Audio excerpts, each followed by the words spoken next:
दर्शक बंधु ration card को नहीं सरकार बड़ निष्पत्ति कार्ड काटिदेवे एमानंक नाम तेबे कौन आसी अपडेट टी आज भिडियो जनइबी ता पूर्व भिडियो को शेष पर्यंत देखंतु एवं भिडियो गोटे लाइक कर चैनल को सब्सक्राइब कर दियंतु एवं पाखर थिबा बेल आइकन को दबाई ऑल नोटिफिकेशन उपरे ऑन करी रखंतु जहा द्वारा आपण म चैनल प्रत्येक लेटेस्ट वीडियो सर्वप्रथम देखि परिबे। प्रत्येक भारतीयंक पई राशन कार्ड एक गुरुत्वपूर्ण परिचय पत्र।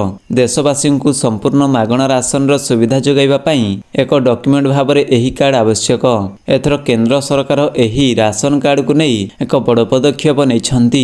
निकटरे राशन कार्ड रो डॉक्यूमेंट जांच उपरे ध्यान देई केंद्र सरकार राशन कार्ड ई-केवाईसी करिबा बाध्यतामूलक करिछंती। वास्तव में खाद्य शस्यर निरंतर बंटन को सुनिश्चित करिबा पई सरकार एही प्रक्रिया संपूर्ण करिबाकू समस्त राशन कार्डधारी मानकू जोर देउछंती।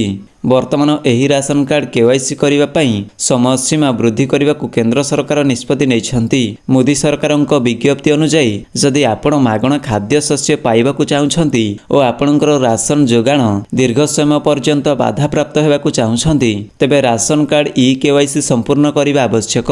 राशन कार्ड ई-केवाईसी पई समय सीमा चलित वर्ष सेप्टेम्बर 30 पर्यंत वृद्धि करा जाइछि। आधार कार्ड एवं लिंक होइतिबा मोबाइल नंबर व्यवहार करी आपण ऑनलाइन रे आपणकर राशन कार्ड केवाईसी संपूर्ण करि परिबे।